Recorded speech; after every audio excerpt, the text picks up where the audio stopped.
Alright, y'all.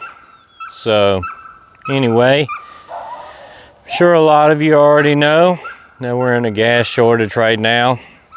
I usually don't really cover headline topics that much on my channel, but the reason I'm covering this is because I've seen so many people in my area basically crying about it on Facebook and complaining about people filling up gas cans and things like that. So anyway, I'm sure there's people that take it to extreme. Seen all the pictures and stuff of people filling up humongous tanks on trailers or 55-gallon drums, or some people that's desperate enough and stupid enough to fill up, plastic grocery bags like you get at, Walmart or something. Like that's really gonna hold gas. But anyway,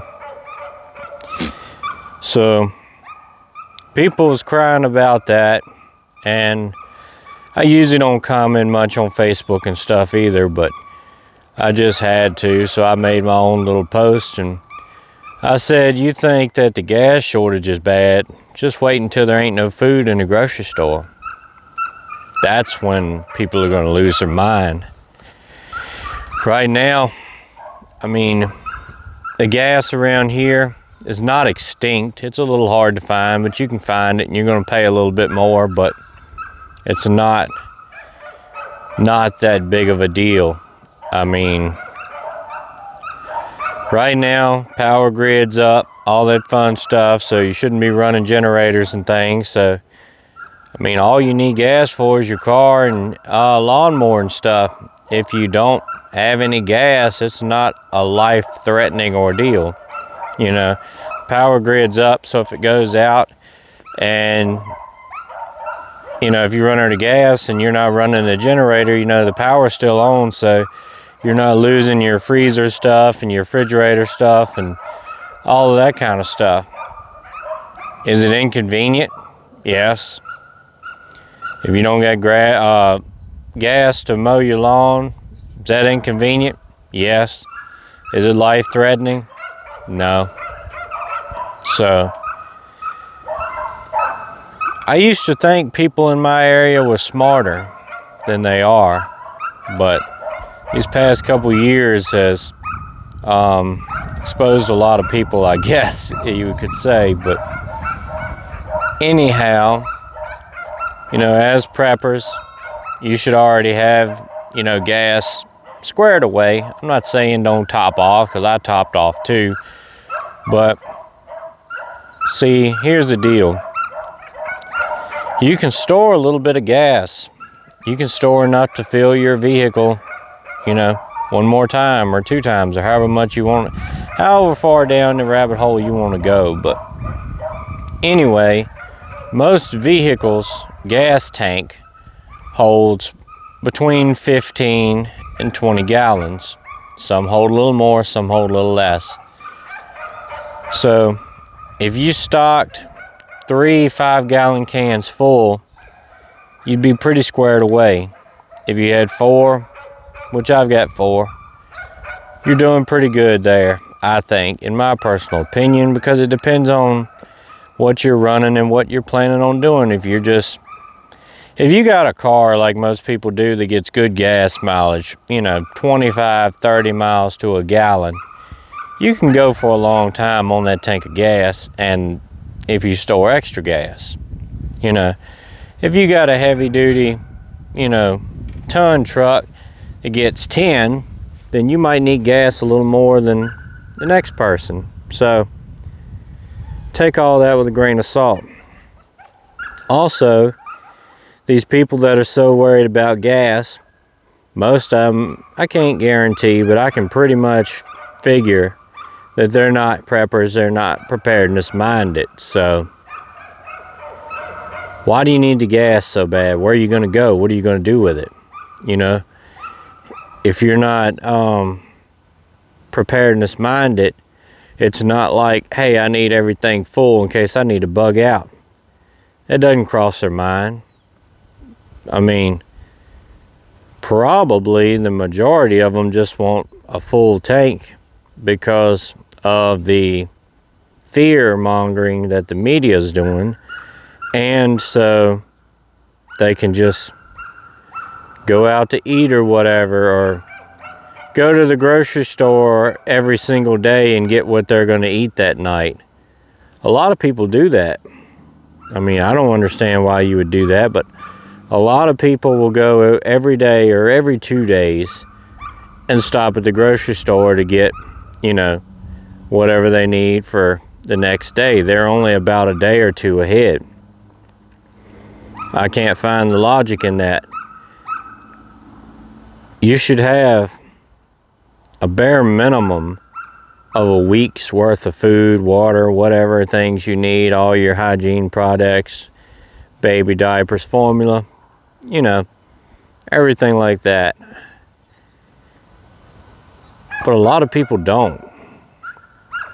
And sometimes it's discouraging as a prepper, and especially as a content creator, of putting yourself out there, kind of off-sacking yourself, and, you know, you're letting people know that you prep by trying to tell them that they need to prep. And I know there's other ways you can do it to beat around the bush, more or less, but at the same time, well, if you live in a huge city, maybe it's one thing. Hopefully the wind's not blowing too much and disrupting everything. But anyway, I live in a small town. Everybody knows everybody. Everybody knows each other's families and stuff. So you can't be but so gray, man. I mean, people see you going to the grocery store and buying extra. You can go to another town and further away and all that stuff. But, you know, there's different ways to do everything, but like for me with the homestead, you can't hide it. People know you got animals and stuff like that. So, but a lot of times, a lot of different people that are close, I've tried to tell, and then some that are, you know, people I know but not so close with. You know, I'll put stuff on Facebook and share different things and different videos and stuff like that, but it honestly falls on deaf ears. Kind of like a lot of biblical preaching and teaching, but that's another topic in itself too. People are blind and deaf in some cases, and a lot of times that's just because they choose to be. They don't want to accept the reality. They don't want to accept that the system is fragile. They don't want to accept that one day you won't be able to find gas for your vehicle. They don't want to accept that one day you might go to the grocery store and there not be anything there. I feel that we're going to have either a noticeable food shortage or extremely high food prices, putting it lightly. Because if you don't have gas for your car, how many delivery trucks don't have fuel? There's something to think about. Something I try to get people to think about on YouTube, but I don't think many people got it. I think that's one of those things that just goes over the head, you know. So, to each its own, but I was basically trying to get the point across that if you're that upset over a little gas shortage, imagine when you don't have food in the grocery store. And these people probably don't, like I said, they probably don't stock no more than a week's worth of food at any given moment. And if they do, it would really surprise me, coming from a lot of them on Facebook and things like that. And here's the kicker too. I probably need to write notes and do things more structured and things, but I just kind of a lot of times fly off the cuff and try to give you my realest thoughts as possible. But a lot of these people that are on Facebook that are complaining and not getting the preparedness thing are people my age, give or take a year or two, or 5 in some cases, but in that ballpark. And it kind of makes you a little sad that people have their head that far in the sand.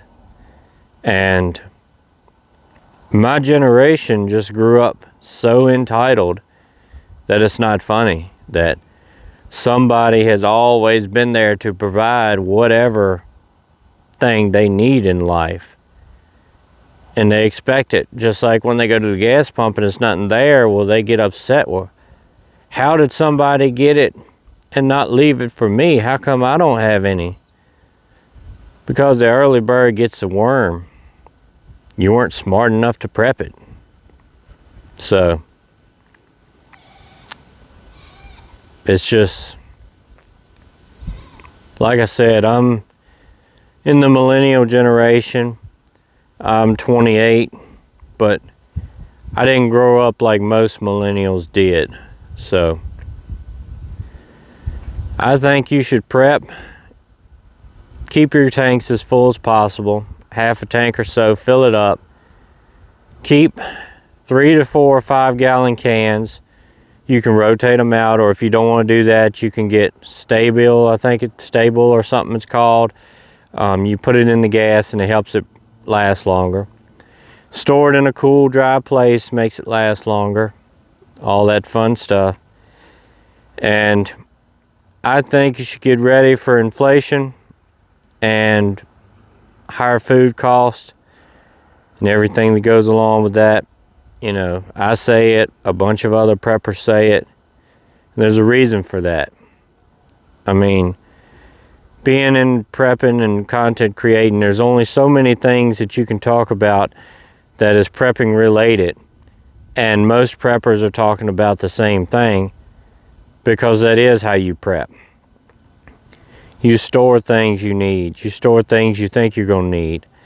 That includes gas, food, water, hygiene things, medical things, everything that you use from a day-to-day basis, you need to have it prepped. So, I guess there's no need to ramble a whole lot longer. Hopefully you got something out of that. And again, I try to encourage, prepping food storage on the hoof, so to speak. Well, they're laying down now, but something like that. And I don't think you can see in the video, but one of the cows are, yep, you might can. Right there, one of the cows are over there hanging out. So anyway, do the things, people. Get ready physically, mentally. Mentality is a big thing for a lot of people, and a lot of preppers haven't got that part squared away. A lot of preppers are still naive. But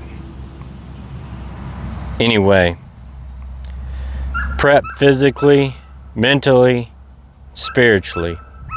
So that's about all I got for you today. Stay prepped up, prayed up, and strapped up. See you.